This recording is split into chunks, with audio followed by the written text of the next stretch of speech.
ñi ngi sant yàlla bu baax bi ñu ñëwee fii tey ziyaare si ku tedd gi Serigne Mountakha Mbacké xalif général des Mourides nam ko baaxoon di def mu dalal ñu dalal bu mucc ayib ñu ànd ak délégation bu mag bii ngeen gis muy délégation Yewwi Askan Wi bi ñu ñëwee gannaaw bañ ko sante ci taxawaayam ci réew mi ndax ni ma ko waxee taxawaayam ci yoon wi sëriñ bi lépp lu yëngatu ci réew mi muy jàmm mi ngi ci mi ngi def camtulaay kàttanam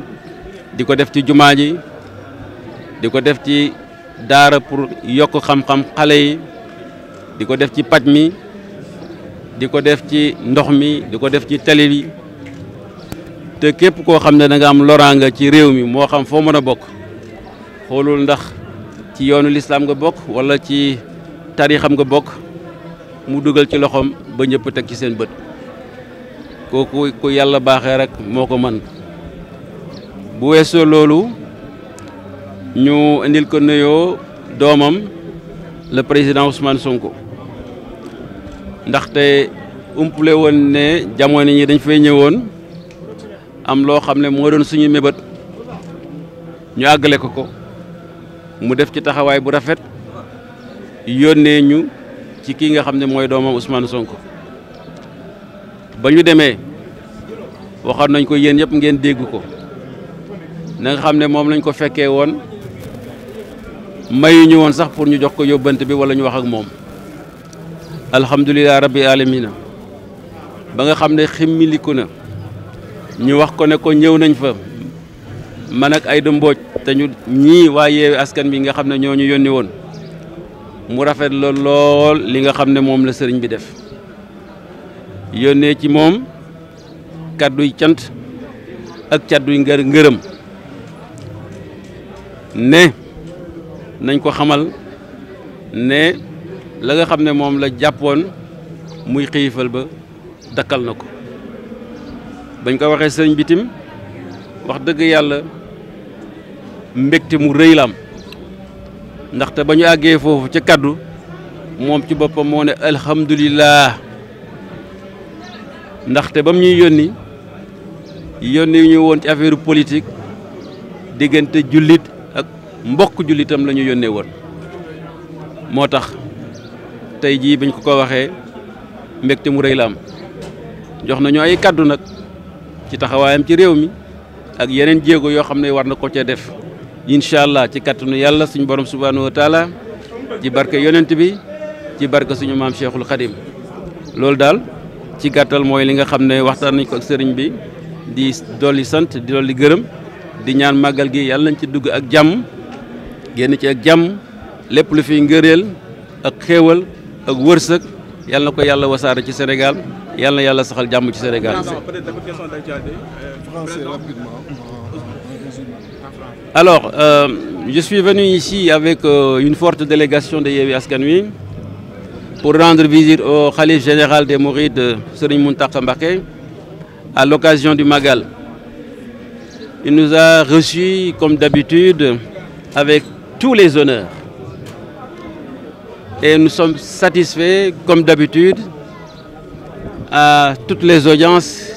qu'il a bien voulu nous accorder, comme aujourd'hui.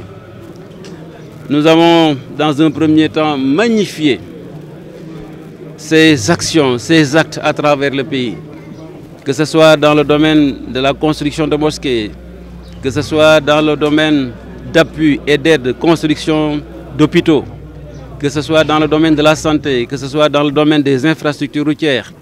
que ce soit dans le domaine de l'approvisionnement en eau potable. Tous les segments de la vie,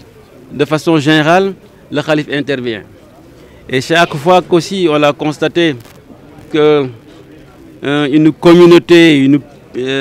humaine du Sénégal est confrontée à des difficultés ou à des désastres, le khalife, avec bienveillance, intervient en aidant de façon sociale. Que vous apparteniez à la religion musulmane ou à d'autres religions, il ne fait pas de distinction. Que vous apparteniez à la tariqa des Mourides ou à une autre tariqa, il ne fait pas de distinction. Après cela, nous lui avons apporté les hommages et les salutations et les ziyaras respectueux de son fils, le président Ousmane Sonko. Parce que vous le savez, quand il a entamé cette grève de la faim, nous étions aussi venus ici en délégation pour lui demander de faire des recommandations à notre ami et frère Ousmane Sonko pour qu'il mette fin à sa diète. Le calife nous avait transmis un message. Et quand nous sommes partis pour voir Ousmane Sonko en délégation, Madame la Présidente Aïda Mbodj et moi, sur ordre de la coalition Yewwi Askan Wi, nous ne l'avions pas trouvé en état de pouvoir même nous entendre. Mais hier, quand il a repris ses esprits et que le message lui a transmis que nous étions passés pour amener la commission du calife, il était très content et il nous a demandé de dire au calife qu'il est au courant du message qu'il lui a transmis et qu'il en est très content et très fier et qu'il a décidé maintenant de suspendre sa grève de la faim. Nous sommes venus aussi le rapporter au calife et il devrait être d'ailleurs le premier informé. Bon, mais vous savez ce que c'est aujourd'hui les réseaux sociaux, mais il nous a bien compris et il a remercié Dieu